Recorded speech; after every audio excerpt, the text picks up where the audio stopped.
Namibia lies in southwest Africa. The Namib Desert stretches for almost 2,000 kilometers along the coast. To the north, the desert is crisscrossed by several dry river valleys. One of them is the Huanib Valley. It runs through the desert for several hundred kilometers and ends in the sea.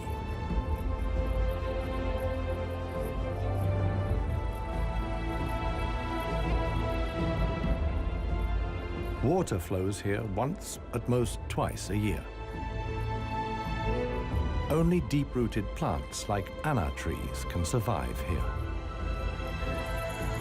Only here, within the valley, can mammals exist in the long term. It is the home of the desert elephants.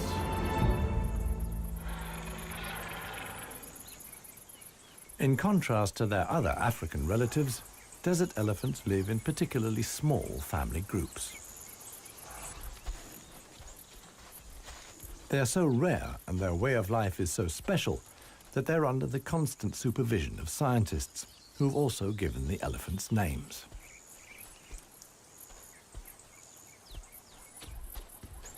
The head of this family is alpha cow Clarissa. The animals don't leave her side for a moment. Only Clarissa knows how to survive in this extreme environment. The shoots of the anna tree are now ripe.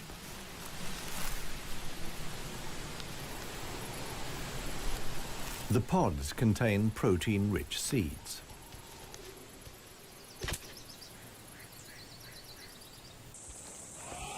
Clarissa has known every one of these trees since her childhood.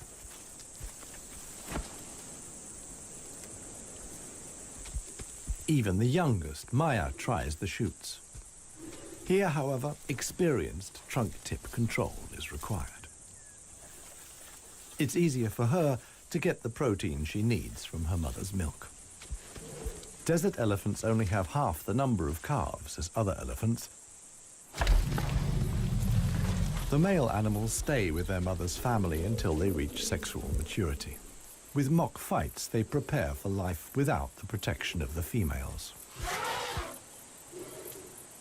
Adult bull elephants are loners or travel in small groups.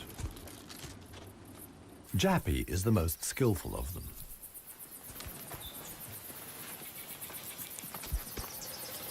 His younger brother watches enviously as Jappy brings down apparently unreachable branches from the tree.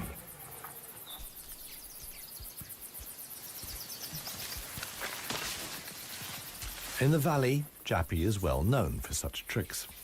He learned them from his father.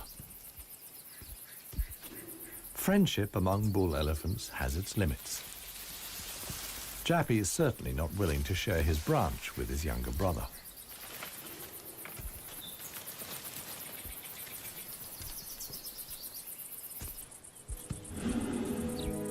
Their father, One Tusk, is now nearly 60 years old. His trademark is the missing right tusk, lost long ago in a hierarchical battle. For years, he was the undisputed king of the Huanib. Now he lives in seclusion. One Tusk's legs are weak. He can no longer keep up. The aging bull is already being watched by a male jackal, which lives in the Huanib Valley with its partner. Jackals mostly hunt smaller animals, but they wouldn't turn their noses up at a dead elephant.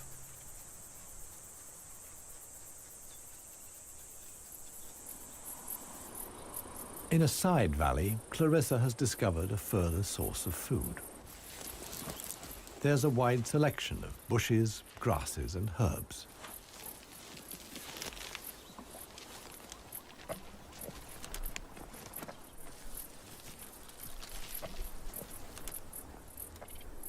The elephants' climbing skills far surpass those of their savanna-dwelling relatives. This too is a form of adaptation to their special habitat.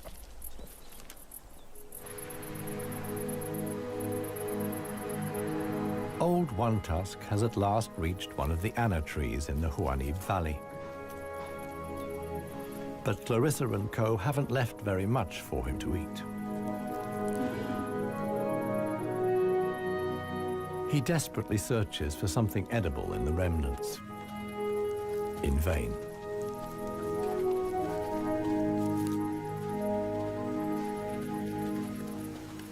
For the inhabitants of the Namib, survival is hard. They're used to going for long periods without water. Many get liquid from their food or know secret sources of water. Regardless of size, every green leaf contains a minimum of liquid worth harvesting.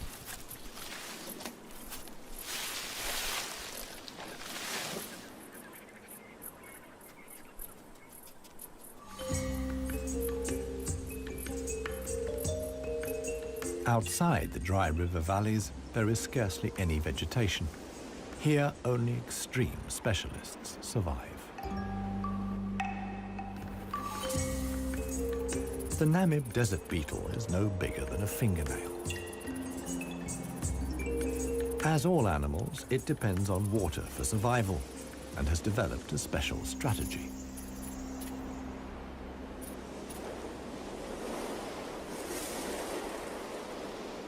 Even the tiniest traces of dampness in the air condense on its carapace. In time, a drop forms, which then flows directly into the beetle's mouth. This way of life limits the distribution of desert beetles to those parts of the desert that see fog. But where does the fog come from?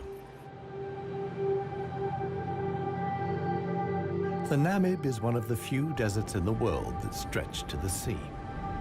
The cold Benguela current from the Antarctic cools the seawater to a temperature of 12 degrees Celsius. When the water reaches land, it evaporates in the warm desert air.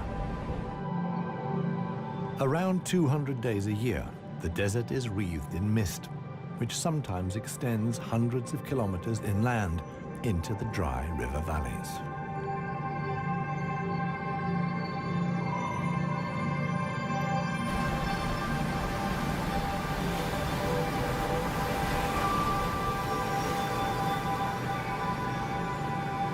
The Benguela current doesn't only bring fog, it's also rich in fish. The animals that benefit most are the brown fur seals.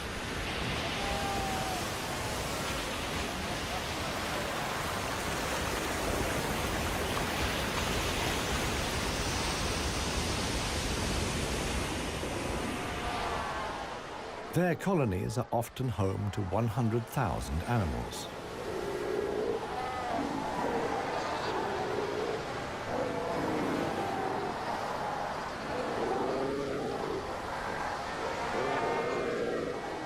Right now, there's good reason for so many seals to congregate here.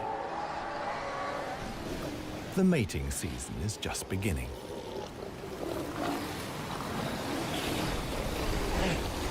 Everywhere, bulls are fighting for the right to mate.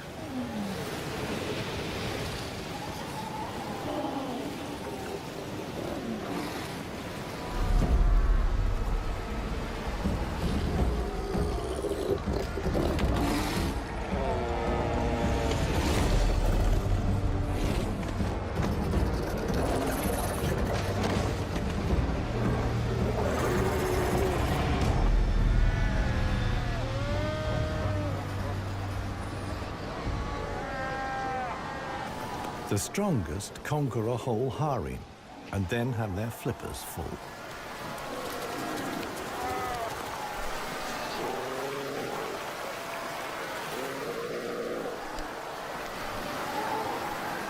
After mating, the males disappear into the sea. they're not involved in bringing up the young. The fog sometimes penetrates as far as the Huanib Valley.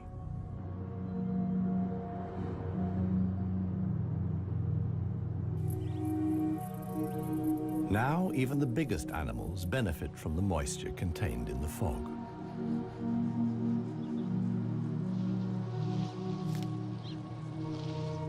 Jappy and his brother can take on a lot of liquid from the drops of dew on the plants they eat.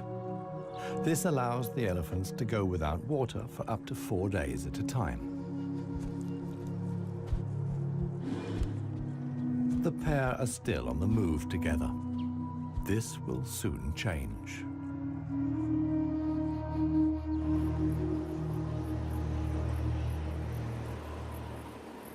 As the fog lifts, the sun illuminates a very special event. Families of elephants from other dry river valleys are on their way to the Huanib Valley. They're following the calls of their relatives, which they pick up via the soles of their feet, as via a stethoscope. More and more elephants join Clarissa's family. Some of the animals haven't seen each other for years and exchange affectionate greetings. Jappy and his brother are also aware of the arrival of the females. When it comes to attracting a cow, in a flash, companions become rivals. Once upon a time, one tusk was also aroused by all the excitement. Today, it no longer has any significance for him. He wouldn't be able to deal with confrontations with other bulls.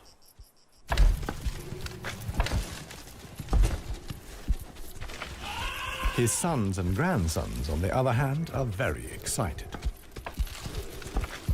For them, it's important to make the most of the female's willingness to mate and prevent others from taking advantage. In the end, however, Jappy only manages to achieve his goal by means of a trick. He abducts the alpha cow, Clarissa.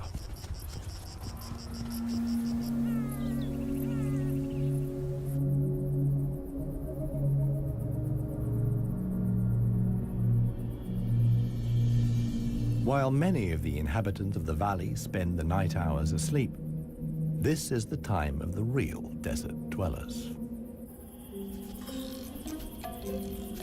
The Namib sand gecko is only active at night. In the darkness, the little predator looks for crickets and spiders.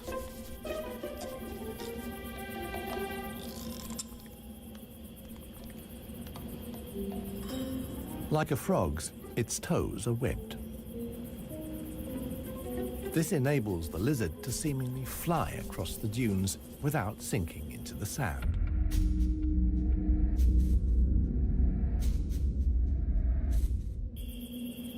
But it also needs to be on the lookout.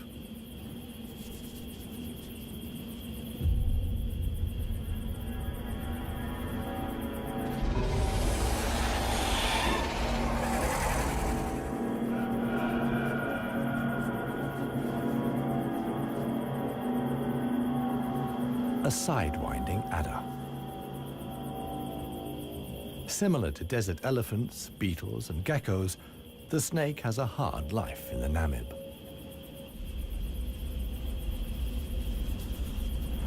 It has to hunt successfully to survive.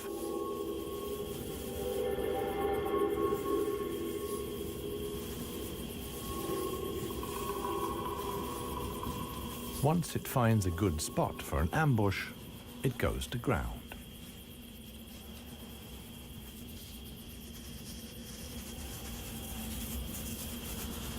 The snake is a predator that lies in wait for its prey, relying completely on its camouflage.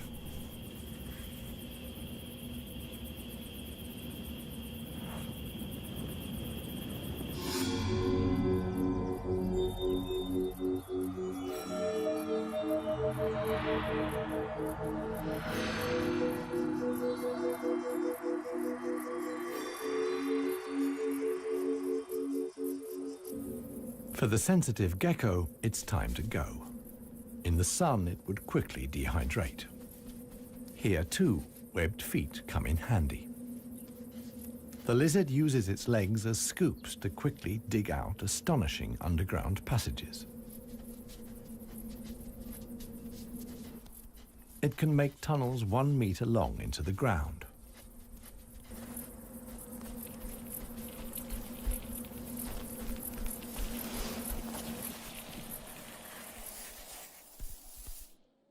Here, it's safe. Up at ground level, another gecko isn't in quite such a hurry. With good reason. The fog is coming.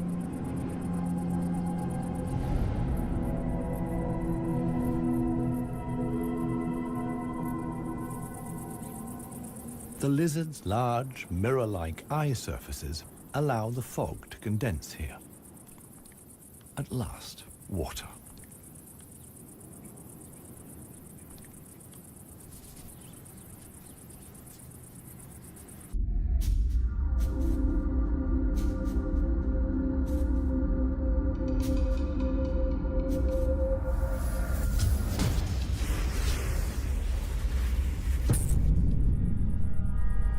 The waiting paid off. This morning, the sidewinding adder can have breakfast and get some liquid into the bargain.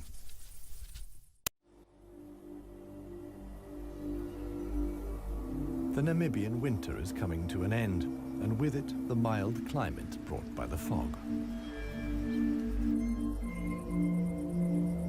Relentless heat descends on the Huanib Valley. 40 degrees Celsius in the shade. This is approaching the limit for even Clarissa's family.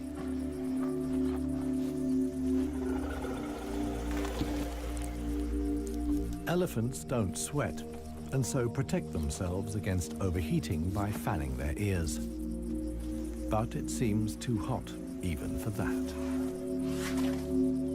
The heat is hard to bear for all the animals, but for the youngest, the sun can be lethal.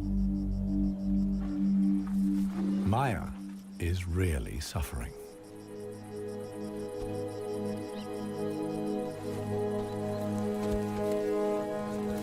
One tusk mobilizes all his efforts for one last attempt at an anna tree. But he no longer has the strength. Exhausted, he withdraws to the shade. During his long life, his legs have carried him more than 400,000 kilometers. As with most bull elephants, the last few steps he will take alone. Despite the heat, Clarissa can't afford to take a break. She urges her family to move on. Desert elephants have to spend up to 20 hours a day eating 200 kilos of plant material.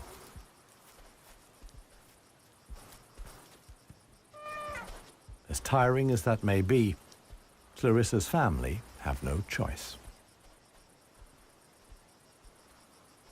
One young bull is already so exhausted that he sleeps through the signal to move off.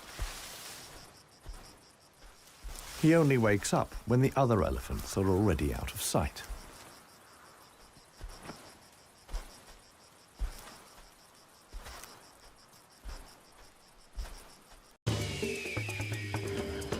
This show was created for you and your family to watch together. Welcome to Nat Geo Wild. It finally dawns on him that he really is all alone. Clarissa and the rest of the family have noticed his absence. The animals try to locate each other via smell using their trunks, which are extraordinarily sensitive.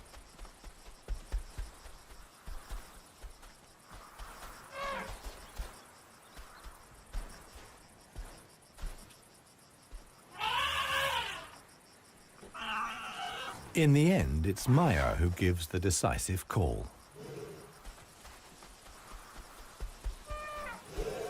Now the straggler knows which way to go.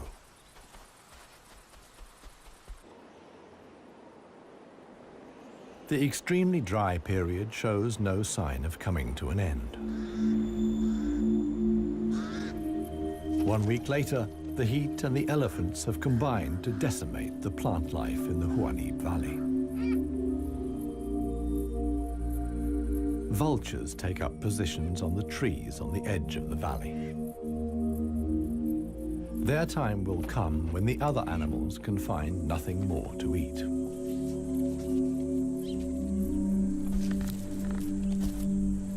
For Clarissa's family, a dead tree now becomes the sole source of food. In the desert, a tree of this size takes years to break down. And it's the elephants that turn it into food again for the other animals. They themselves only use 60% of what they eat. The rest they excrete undigested. In this way, they distribute seeds, like those of the anna tree.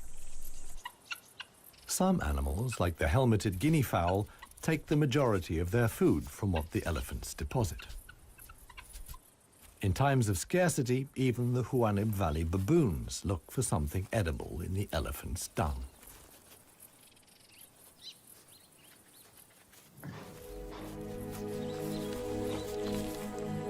Old One Tusk has one more go at the wood.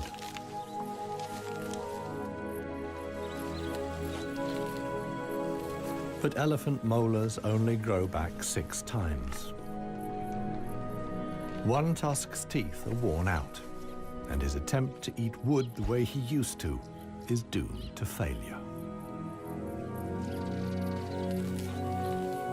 In other parts of Africa, older elephants seek out swamps where they can live for a while longer on softer leaves. Here, there is no such possibility.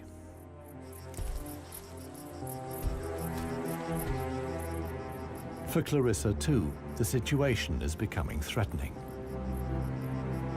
She and her family must leave the valley and seek food and water elsewhere.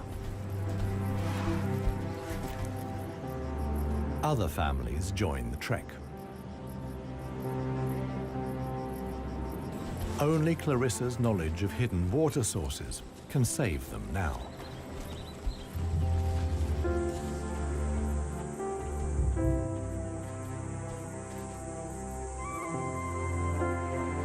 Scarcely any animals are left in the valley. Even the jackals are leaving. In their search for food, they will move along the Huanim Valley until they reach the coast. Only One Tusk is too old and too tired for the trek. The one thing that could save him now is rain that would let soft grass grow. With this slim hope, he remains behind.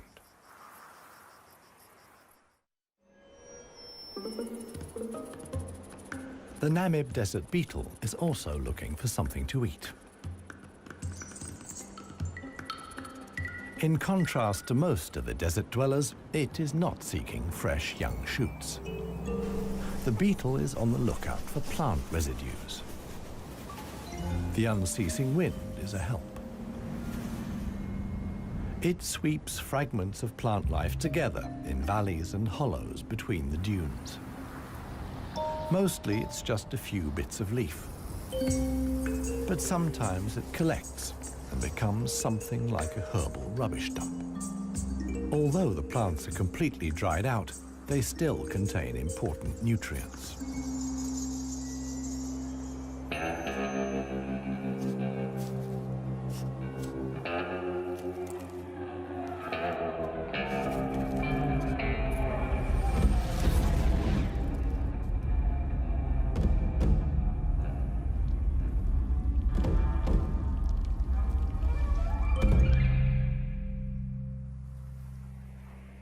The Namakwa chameleon is one of the most dangerous hunters in the Namib desert.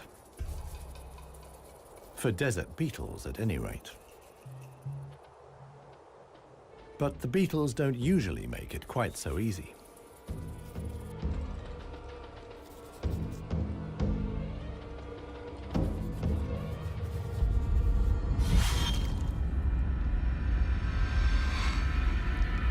The beetles aren't only full of protein, but also provide essential liquids for the lizard.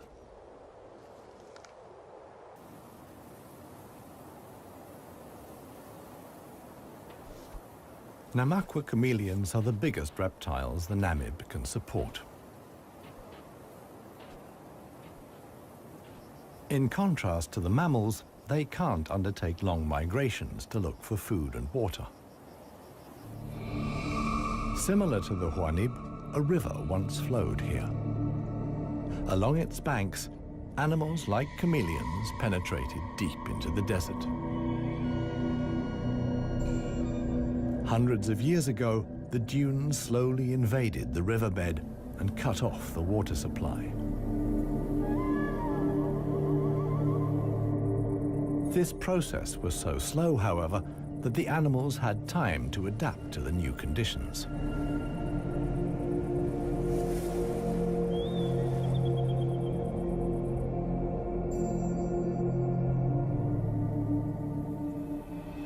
The mammals didn't need such a long period of adaptation. Their ability to migrate over long distances enabled them to conquer the desert much more quickly. The pair of jackals will soon reach the coast.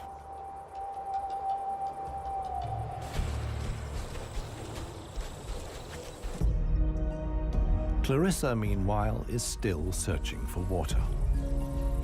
Little Maya is already exhausted.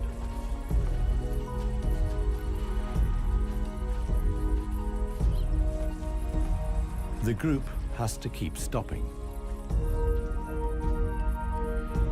The animals are reaching the limits of their strength. Clarissa can produce less and less milk for her daughter. Suddenly, a commotion as Maya sinks to her knees. But Clarissa urges her offspring onwards. It is their only chance.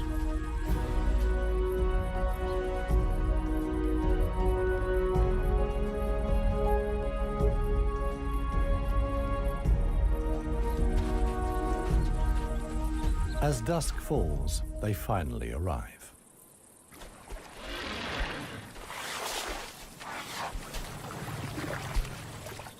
Thanks to Clarissa's knowledge, there's something to drink at last. Adult elephants can get by on 100 liters of water a day.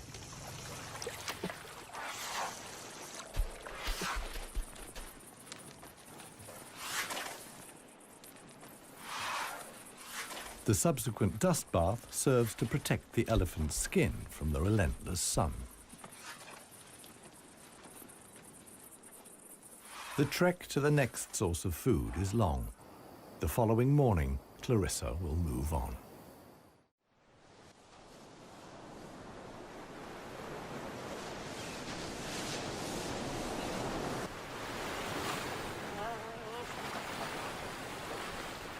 The jackals have finally reached the sea and move southwards along the coast.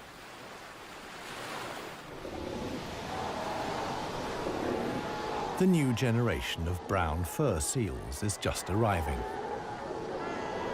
Many of the mother animals are heavily pregnant. This young mother hasn't long to go.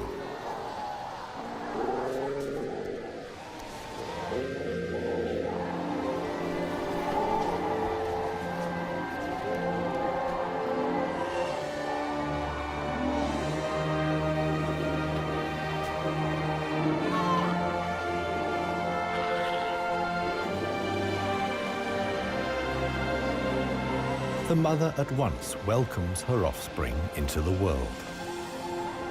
Each voice and scent is as unique as a fingerprint. The ritual creates an unbreakable bond between mother and pup.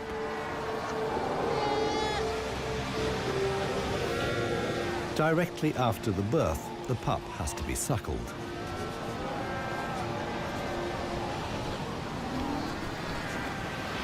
The newborn is a little clumsy.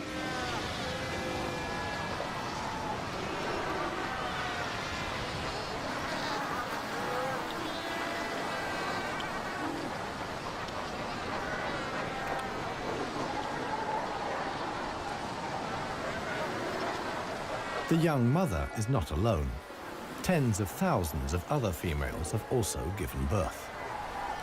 Space is at a premium in the colony, a risky situation for the babies.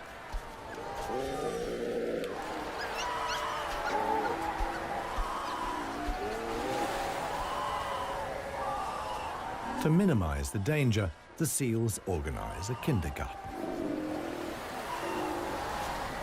Many of the mother animals leave their newly born pups here.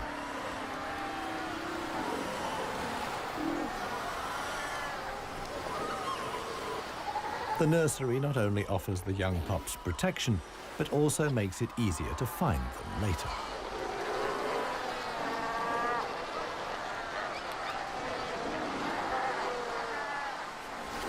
The mother seals have to go out hunting every day to make sure their milk is nutritious enough for the young.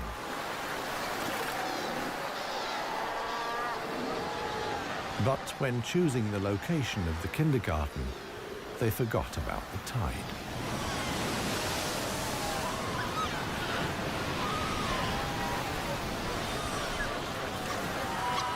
The pups fight desperately against the onslaught of the waves. The baby is washed out to sea, along with the other newborn seals.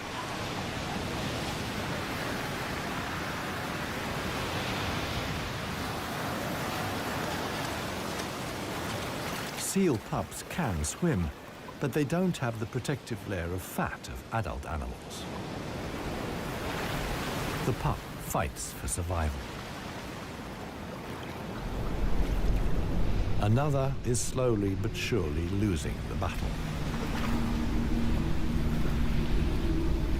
Within a few minutes, the pups are so exhausted that they can no longer keep their heads above water and drown.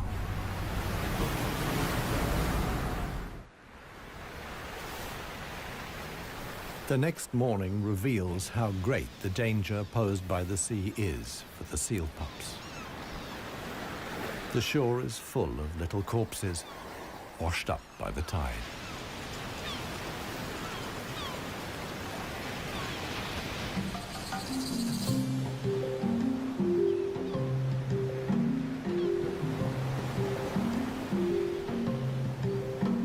The jackals from the Huanib.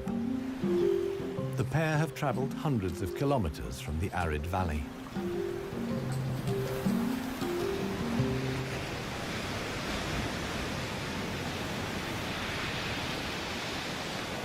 The seal colony is now their only chance of food. Jackals aren't choosy. For them, eating carrion is nothing unusual.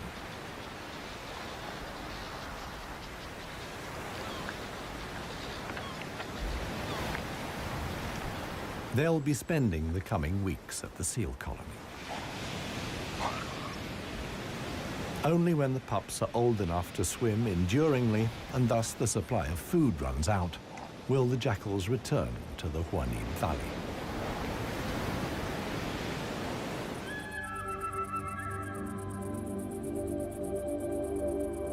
It's not only the jackals that undertake such long treks.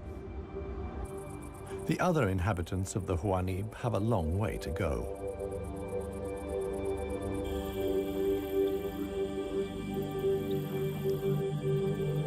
An oasis hidden deep in the desert.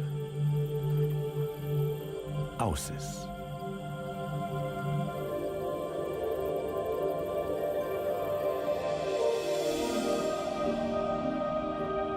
It lies like an emerald in the middle of the desert.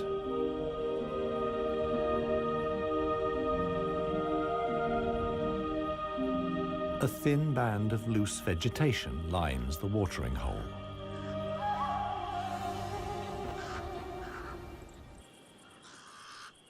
The pied crows are getting worked up about something. Visitors. Big visitors. the legendary desert lions. Desert lions are so unbelievably rare that scientists have fitted them with transmitter collars so that the big cats can be monitored and protected. Two females have taken up positions in the undergrowth with their young. The experienced predators know that it's just a matter of watching and waiting. And indeed, many animals are making their way here. The oryx's numbers have thinned noticeably. Some are lagging far behind the main column.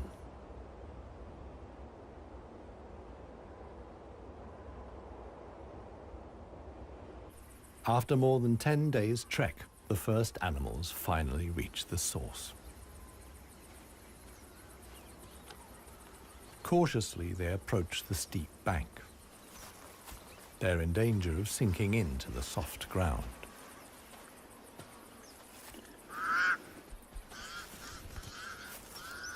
The pied crows sound the alarm again. The lioness's patience has been rewarded. They've caught one of the stragglers. One lioness keeps the oryx in check on the ground. The hunting lioness is completely exhausted. Fighting the antelope has taken the last of her strength.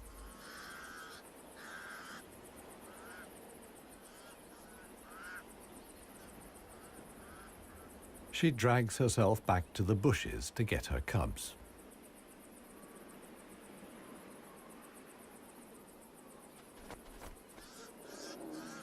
The other lioness keeps the pesky crows at bay.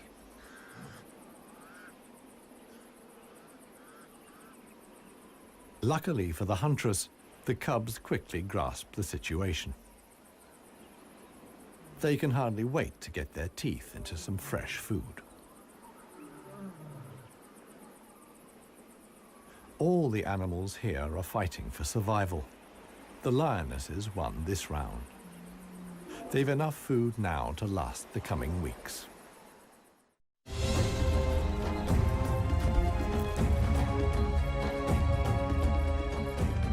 Clarissa and her family have finally reached the neighboring dry river valley.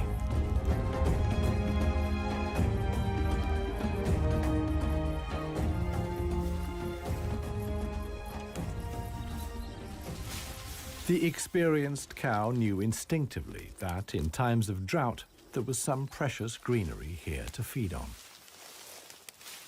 The exhausted animals can at last fill their stomachs again.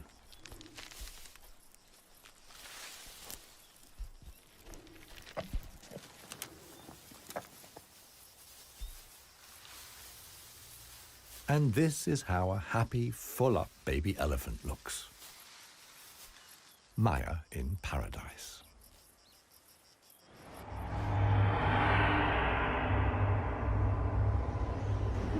A strong wind blows in from the coast, and sandstorms form in the hinterland.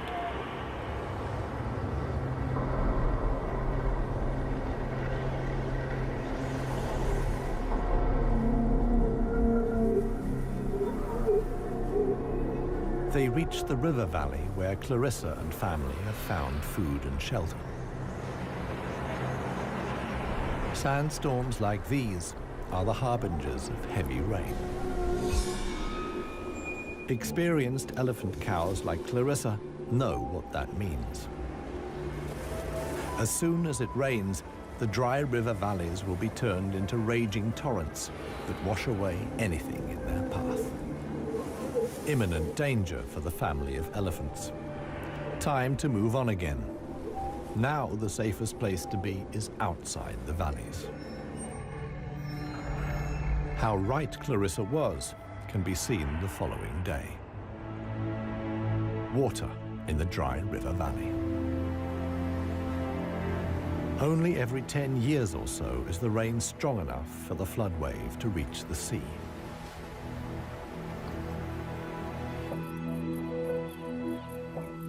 Just a few days later, the first green shoots begin the transformation of the dry river valleys.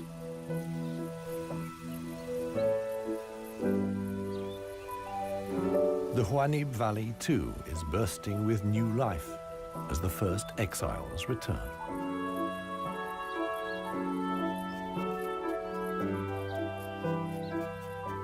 For one animal, however, the rain came too late. Old One Tusk succumbed to hunger before the first drops fell. The jackals find his body on the edge of the valley.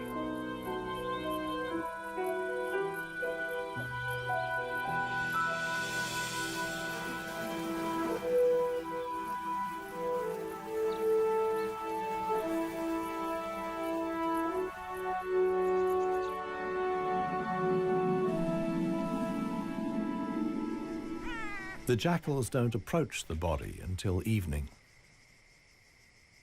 And thus, the circle of life is complete.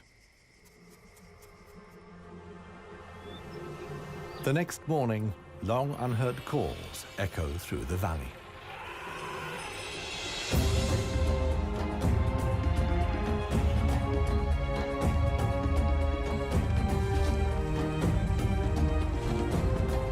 Clarissa is back. Her family survived the floods unscathed. Maya, too, is thriving. At last, the newly greened Huanib Valley comes into view.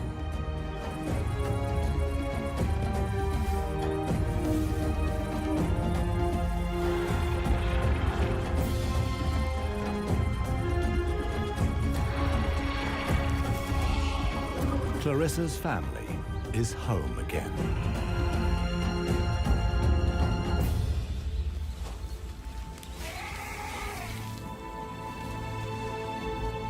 Jappy will pass on the genes of his father, One Tusk, and with them, his strength and intelligence. Clarissa is pregnant with his baby. The alpha cow will induct each new generation into the secrets of the desert elephants. This is essential for their survival. The Huanib River Valley is probably the last real wilderness in Namibia, one in which only the cleverest, most intelligent of the animal world can survive.